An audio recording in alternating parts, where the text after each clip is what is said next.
They asked me to give up my seat, like I was invisible. After a lifetime spent saving lives on battlefields, I was asked to move aside, to disappear into silence once again. At 83 years old, I learned something powerful that day. Sometimes being forgotten is worse than being wounded. But what they didn't know was this. Sometimes, honor waits quietly for decades, unseen until the exact moment it's needed most. What happened next wasn't planned, wasn't expected, and definitely wasn't easy. It turned an ordinary flight into a moment that echoed far beyond seat assignments and aching knees. Because the truth is, when we feel unseen, life sometimes finds a way to remind us exactly how valuable we still are.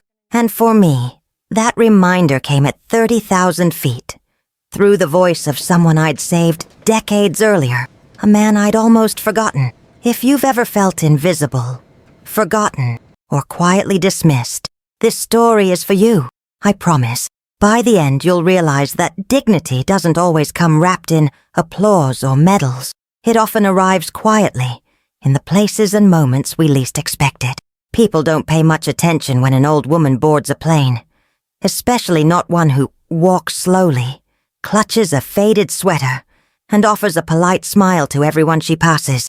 But that morning, as I made my way to seat 14C with the help of a flight attendant, something in the air felt different. Maybe it was the way a few people glanced at me, or maybe it was just the ache in my knee, reminding me of its stubbornness. I just wanted to arrive in one piece. This day mattered more than most. My name is Eleanor Grace Whitmore.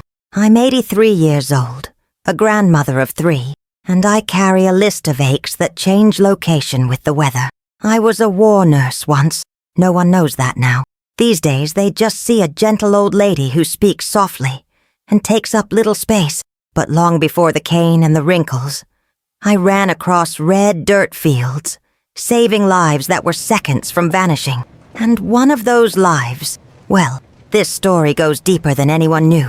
I had paid extra for that aisle seat weeks in advance, pulling from my modest pension, not for comfort, for necessity.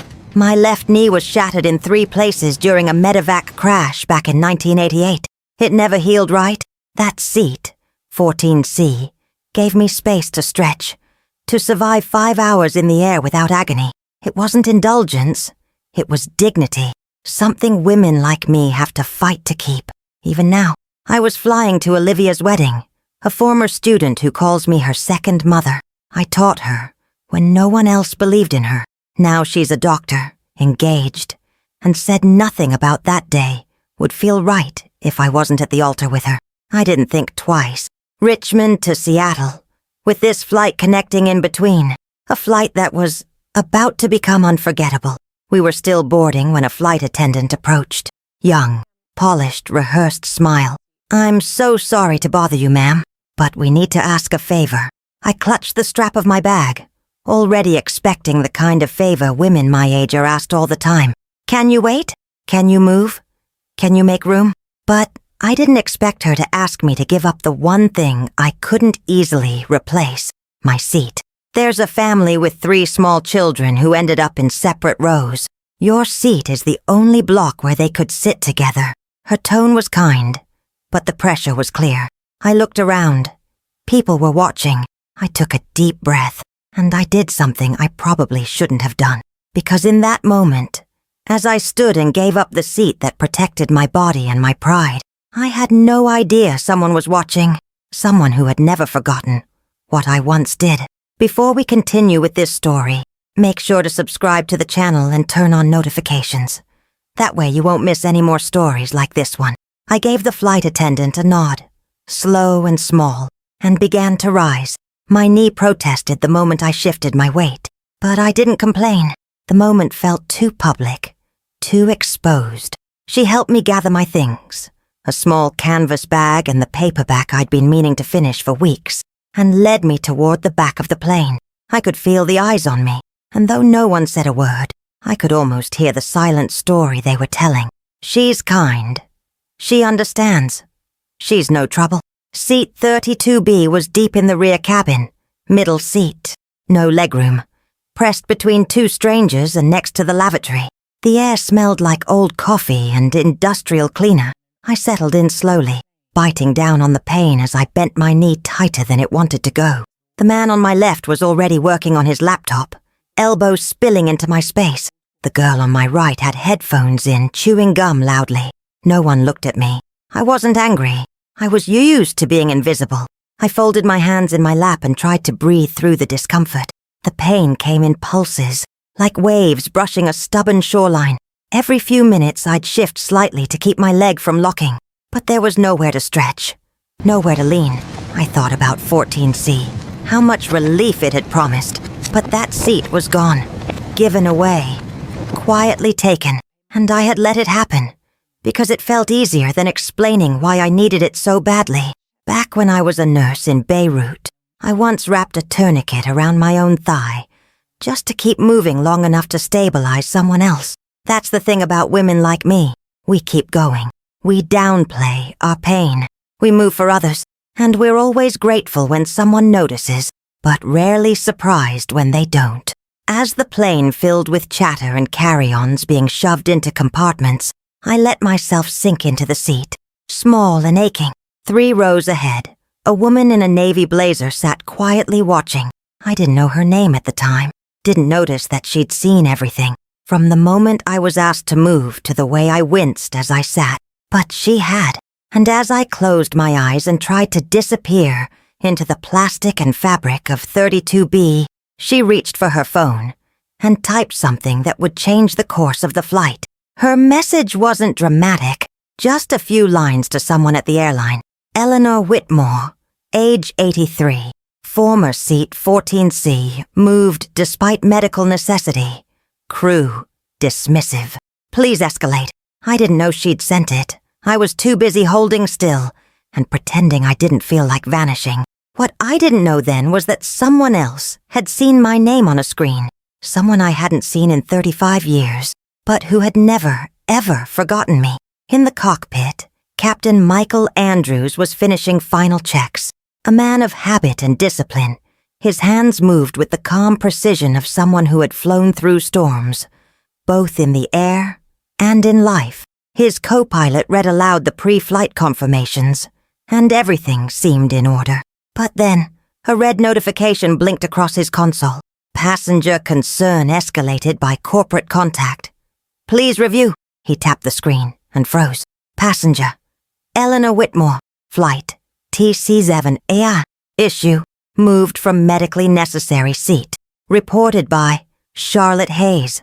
Diamond Elite. Board advisor. The name hit him like a jolt to the chest. Eleanor Whitmore. Not just a passenger. Not just a complaint.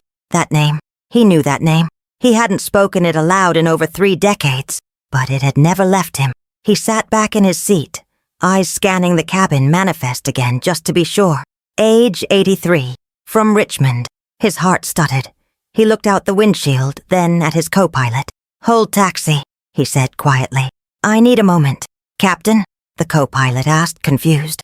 But Michael was already unbuckling, standing, adjusting his cuffs. He straightened the stripes on his uniform and stepped out of the cockpit. He wasn't rushing, but every step down that aisle was deliberate, like a soldier returning to something sacred. The cabin quieted slightly. People sense when something shifts. His presence wasn't loud, but it was heavy. Charlotte noticed him first. She set her phone down and watched as the captain stopped at row 32, scanning the middle seat. I was half asleep, or pretending to be. My hands were folded, my eyes closed, my knee burning. I felt someone stop beside me. I opened my eyes, and there he was, a tall man in uniform, silver hair, steady posture, and eyes that held something deeper than duty, recognition. He raised his right hand and gave me a formal, crisp salute. I blinked in confusion. His voice was clear but full of something reverent. Ms. Whitmore, he said, I know you may not remember me, but I remember you. You saved my life 35 years ago, and I never forgot. I stared at him, searching his face, and then somewhere under those years and medals, I saw the boy I once carried out of the rubble, and what he did next. Well, I don't think a single soul on that flight was ready for it, least of all me. There was a moment, long and wide, where no one spoke. I stared at him, my hand still trembling from the weight of that salute. The captain, Michael, stood tall, shoulders squared, voice steady. "You shouldn't be here in 32B, he said, loud enough for the nearby rows to hear. "It was a mistake, and I intend to correct it." People began to shift in their seats, turning to look. Whispers stirred, tray tables lowered, but I sat frozen. He turned slightly. "Is Flight Attendant Kayla Bennett present?" he asked. She stepped forward, eyes wide, tablet clutched like a shield. "Yes, sir." "You will personally escort Ms. Whitmore to seat 1A, he said. Kayla blinked. "Captain, first class is full." He didn't raise his voice. He didn't have to. "If no one volunteers," he said, "you'll explain that the captain of this aircraft is requesting that seat for the woman who once saved his life under mortar fire." I wanted to object, to say it wasn't necessary, but something about the stillness of the cabin stopped me. Every passenger was watching now, not in annoyance, not in pity, but in something else, a kind of quiet reverence. Kayla turned toward the front of the plane, already moving. Michael extended a hand to help me up. I hesitated, then placed mine in his, surprised at how steady his grip still was. The businessman beside me moved awkwardly to let me out. The college girl removed her headphones and lowered her eyes. I didn't look at them. I didn't need their shame. I needed air. I stood slowly, pain in every joint, but with each step forward the pressure on my chest seemed to loosen. I could feel the cabin shifting behind me, like a current had turned. And this time, I wasn't swimming against it. When we reached the front of the plane, a man in a golf shirt sat in 1A, sipping from a bottle of water. He looked up, startled. "I'm sorry, sir," Kayla said softly. "We need to reassign your seat." He turned to look behind her. At me. At the captain. At the medal on my old duffel bag. "Ma'am," he said as he stood, voice low. "It's an honor." I didn't cry. Not yet. But something cracked in me. Michael turned to Kayla once more. "If that seat hadn't been offered," he said loud enough for everyone in rows 1 through 6 to hear, "I would have given up my co-pilot's jump seat. And if that wasn't available," he paused, voice thick now, "I would have given up mine." No one clapped. Not yet, because what filled the air wasn't applause. It was something deeper. It was the sound of everyone remembering what dignity looks like. And just when I thought the moment had passed, a voice rose from the middle of the cabin that stopped my breath cold. I was just lowering myself into seat 1A, the leather soft, the leg room generous, the pain in my knee easing for the first time in hours, when I heard a voice from behind. It was hesitant, shaking, the kind of voice that comes from the back of a throat, thick with emotion. "Ms. Whitmore?" I turned slowly, surprised anyone still remembered the name. What I saw made me forget where I was for a moment. A man in his late 30s stood near row 17, shaved head, jeans, hoodie, no rank or medals, just tears welling in his eyes and a story buried deep inside. You treated me in Camp Leatherneck. 2006. I was Corporal Reeves." My breath caught. That name, that year, the sandstorm, the open shrapnel. I'd wrapped his side with my bare hands while mortars fell 2 clicks away. I hadn't thought of him in years. "I never got to thank you," he said, voice cracking. "You saved my life. I got home. I got married. I have twin girls now." His words broke. He tried to say more but couldn't. Just nodded, hands trembling at his sides. I couldn't speak either. Not right away. All I could do was press my palm gently to my heart and hope he knew what that meant. The cabin was silent again, but this time it wasn't heavy. It was sacred. Silence, then a single pair of hands began to clap. Michael stood behind me, his hand still near my shoulder, as if guarding something fragile. "This is why we don't move people like her," he said quietly. Not to anyone in particular, but maybe to everyone at once. I didn't need praise. I never had. But something about hearing those words, something about being remembered like that, it undid me in places I hadn't known were still holding on. And then, finally, the applause came. Not thunderous, not theatrical. It started with one pair of hands, then another, then Another, a wave. A rising sound of reverence and recognition. People clapped not for show, but because they knew they were witnessing something true. I closed my eyes, let it wash over me, and for the first time in decades, I didn't feel invisible. I felt seen, not as someone weak, not as someone old, but as someone who had mattered, as someone who still did. Before we dive any deeper, I have to ask you something. What would you have done in my place? Would you have surrendered the seat or stood your ground? Tell me in the comments. I read every story, and your answer might inspire someone else watching right now. But what I didn't know yet was that this moment, this recognition, would reach far beyond the walls of that plane. The flight continued in near silence for the next few minutes, the kind of silence that doesn't ask to be filled. Just before takeoff, Michael stepped into the intercom alcove. "Ladies and gentlemen," he said, voice calm but commanding. "Before we depart, I need to make a brief announcement." Heads turned, screens paused, phones lowered. Today, a mistake was made. A woman who served this country, who carries the visible and invisible weight of that service, was asked to give up her seat. That should never have happened. I listened, stunned as he spoke. "She is Eleanor Whitmore," he continued. "She served as a combat nurse in Beirut, in Afghanistan, in Haiti. She treated civilians and soldiers, often under fire. She has asked for nothing, but today we give her back a little of what she deserves." The landing hours later felt different. Like I was arriving not just in Seattle, but into some version of myself I thought I'd left behind. Passengers let me go first. Some touched my shoulder gently as I passed. A teenage girl pressed a folded napkin into my hand. On it, a note. "Thank you for being brave." As I folded the note, I noticed someone lingering near the aisle. It was Kayla, the flight attendant. She didn't say anything at first, just handed me a small envelope and walked away. Inside, a handwritten note. "I'm sorry I didn't ask more questions. You taught me something I won't forget." I couldn't respond in words. Just a nod, a soft smile, a heart fuller than it had been in decades. My hands trembled in my lap. Not out of weakness, but out of something I hadn't felt in years. Reverence. And the sense that the world, just maybe, hadn't moved on completely without me. The landing hours later felt different. Like I was arriving not just in Seattle, but into some version of myself I thought I'd left behind. Passengers let me go first. Some touched my shoulder gently as I passed. A teenage girl pressed a folded napkin into my hand. On it, a note. "Thank you for being brave." As I folded the note, I noticed someone lingering near the aisle. It was Kayla, the flight attendant. She didn't say anything at first, just handed me a small envelope and walked away. Inside, a handwritten note. "I'm sorry I didn't ask more questions. You taught me something I won't forget." I couldn't respond in words. Just a nod, a soft smile, a heart fuller than it had been in decades.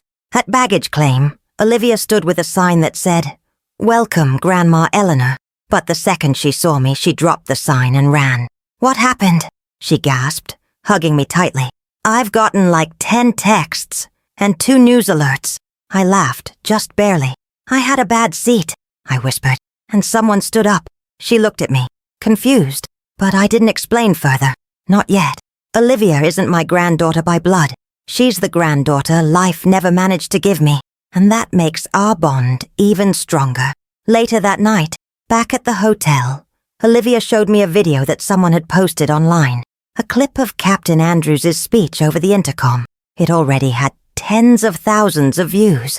The comments were filled with words I hadn't heard in years. "Hero, honor, thank you for your service."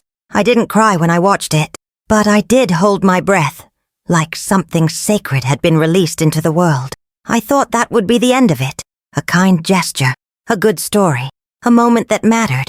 But the next envelope I opened proved that this was just the beginning of something much bigger, because what arrived in my mailbox 2 weeks later reopened a chapter of my life I thought had been lost forever. 2 weeks after the flight, a plain white envelope appeared in my mailbox. No return address, just my name typed in bold, Eleanor G. Whitmore. I held it in my hands for a long time before opening it. Somehow, I already knew it wasn't a bill or a postcard. There was weight in the paper, the kind of weight only time and forgotten truths can carry. I sat at my kitchen table, slid my finger beneath the seal, and unfolded the letter. At the top, Department of Defense, Office of Military Records. My chest tightened. The letter was short, formal, typed in clean black ink. It stated that a recent public inquiry had prompted a review of my service file, and in that process, an overlooked report had been located, dated August 1990, filed under incomplete during the Beirut evacuations. Attached to the letter was a copy of that long-buried report. It detailed a mission I hadn't spoken of in years, the day I crossed the northern ridge during enemy fire, to extract 3 wounded Marines and a local translator from a collapsed medical tent. I remembered every scream, every heartbeat, every drop of blood that soaked through my uniform that day. I hadn't known the report was ever written. The chaos of that year buried a lot of things, including people. There was a second page. This one handwritten. I paused before reading it. The handwriting was tight, disciplined, slanted slightly to the left. "Dear Ms. Whitmore," it began. "I was the 3rd soldier you pulled from that tent. I was 19. They told me I'd never walk again. But I did. I walked out of that hospital. I walked down the aisle at my wedding. I walked my daughter to school. Because of you. You never knew my name. But I never forgot yours." The note was signed. Major James Lockhart, USMC. My hands were shaking by the time I folded the letter closed. Not from age. Not from fear. From something older. A kind of release. A remembering. I pressed the envelope to my chest and let the silence fill the kitchen like light. This was more than a letter. It was a return. A restoration. A quiet declaration that everything I gave had not disappeared into the fog of time. I didn't call anyone. I didn't post it online. I just placed the letter beside the small flag, folded in a triangle on my shelf. The one I kept not as a symbol of patriotism, but of pain endured and purpose lived. And I whispered something I hadn't said in over 30 years. You made it home. And just when I thought the world had remembered enough, something else arrived. And this time, it didn't come by mail. The following week passed quietly, or at least in the kind of quiet that belongs to a woman in her 80s. Afternoon tea, a few pages of a novel. Silence thick enough to hold memories. But something inside me had shifted. Not loudly, not obviously. Like a slowed realignment of an old bone that had never quite set right. And then, one grey Friday morning, my landline rang, the kind of call I hadn't received in years. The voice was young, warm, a little shaky. "Ms. Whitmore? My name's Emily. I'm with the Veteran Honor Forum. We saw the video. Your flight, the captain's announcement. What you did." I stayed quiet. "We'd be honored to invite you to speak briefly at our next gathering. It won't be formal, just a few words. Captain Andrews will be there too." My heart fluttered. Speak? Me? I almost declined, not out of fear, out of habit. I wasn't the one who gave speeches. I was the one who patched people up so they could go on and speak their own. But something in Emily's tone, the way her words wavered like a young tree in wind, made me say yes. "As long as no one calls me a hero," I told her gently. She laughed, voice caught in emotion. "Ma'am, you already are." 2 weeks later, I arrived at a modest auditorium filled with strangers, and yet somehow, every face felt familiar. Veterans, medics, students, grandmothers, all of them watching as I was helped to the front row. Captain Andrews met me at the entrance. His posture was the same, but his voice was softer now. "Thank you for saying yes," he whispered. "You didn't have to." I smiled. "Neither did you." "But you did." When it was my turn, I didn't read from notes. I spoke from where it hurt and from where it had healed. I told them about Beirut, about sleeping on floors soaked in blood and salt, about laughter intense and cries that still visit me at night. But mostly I told them this: dignity doesn't always come with medals. Sometimes it shows up decades later, when someone remembers you at 30,000 feet. I sat down to a soft, rising sound, hands coming together, row by row. It wasn't loud. It wasn't rehearsed. It was real, the kind of applause that builds in the chest before it ever reaches the hands. I didn't cry, but I did let something inside me breathe, something that had been holding its breath for far too long. And yet, the most unexpected moment of all came hours later, in the parking lot, from someone I thought I'd lost forever. The event ended just before sunset. People lingered in the aisles, some waiting to shake my hand, others simply nodding as they passed. I stayed seated longer than I meant to, not because I was tired, but because something in me didn't want to let the moment end. The folding chair beneath me wasn't comfortable, but it had held something sacred for a few hours. I finally stood, gathered my coat and purse, and made my way slowly toward the parking lot. The air outside was crisp and full of late autumn. Leaves skittered across the concrete, and distant voices echoed faintly in the twilight. I had just reached the passenger door of the car when I heard someone call my name. Not Ms. Whitmore, not ma'am, just Eleanor, my full name, spoken in a voice I hadn't heard in nearly 40 years. I turned. There he stood. Older, yes, grayer, but unmistakably him. Thomas Glenn. We had worked together in Haiti. He was a logistic officer back then. Stern, clever, unshakable. We had shared many things in that season. Bunkers, black coffee, long nights under open skies, and something softer, something neither of us dared name at the time. When the mission ended, he was reassigned, and just like that, he was gone. We never wrote, never called. Life moved on. I saw the news, he said, walking slowly toward me. Didn't believe it at first, but there you were, still standing. Just like always, my throat tightened. I didn't know whether to laugh or cry. You look good, I said instead, my voice brittle. That's a lie, he chuckled. But it's nice to hear it from you. We stood there in silence for a beat too long. Then he reached into his jacket pocket. He pulled out a photo, old, worn, faded at the edges. It showed the two of us side by side in uniform, smiling under a crooked tarp during a storm. I kept this, he said, everywhere I went. You saved more than lives back then, Eleanor. You saved the part of me that still believed in the world. I took the photo in trembling hands, blinking hard. I thought you forgot, I whispered. Never, he said. We didn't hug. We didn't kiss. We just stood there. Two people aged by time, but still tethered by something that had survived it. A memory, a moment, a choice. And in that quiet parking lot, I realized some stories don't end. They just wait. And sometimes, if you're lucky, they find their way back to you. I thought that was the final chapter. But the true legacy of what happened didn't reveal itself until I got home and opened a letter from someone I had never met. A few days after the event, I returned home to the familiar stillness of my little house. The porch creaked the same way it always had. My tea kettle whistled like it never knew I'd been gone. I folded my coat, placed the old photo Thomas had given me on the mantel beside the flag, and told myself the chapter was closed. I had been seen. I had been honored. That was enough, or so I thought. The envelope arrived 3 days later, handwritten, no return address, just a simple line on the back, from someone who watched. I opened it with care, expecting a thank you note or maybe an article clipping, but inside was a single sheet of lined paper, folded 3 times, written in the careful script of someone young who tried their best to write like an adult. It read, Dear Ms. Whitmore, I was on your flight that day. My mom was the woman with the 3 kids. I was the oldest, the one who sat by the window.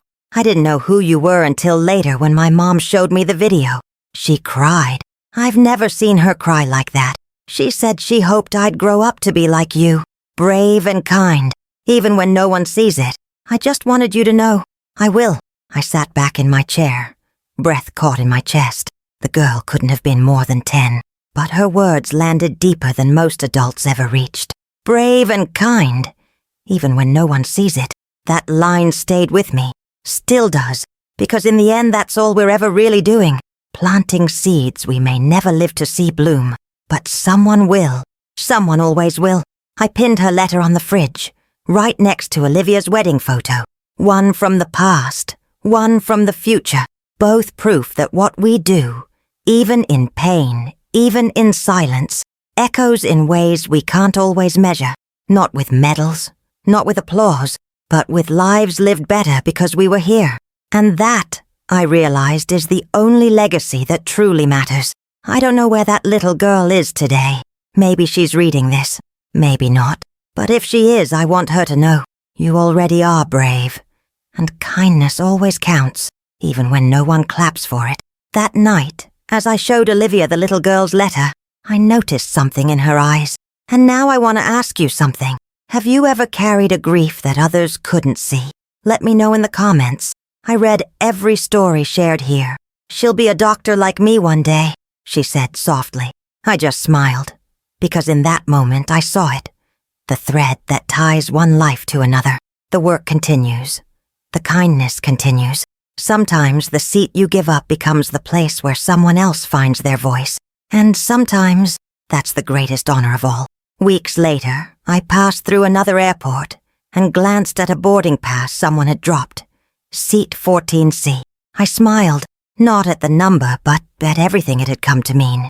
Not just a seat, a stand, a reminder.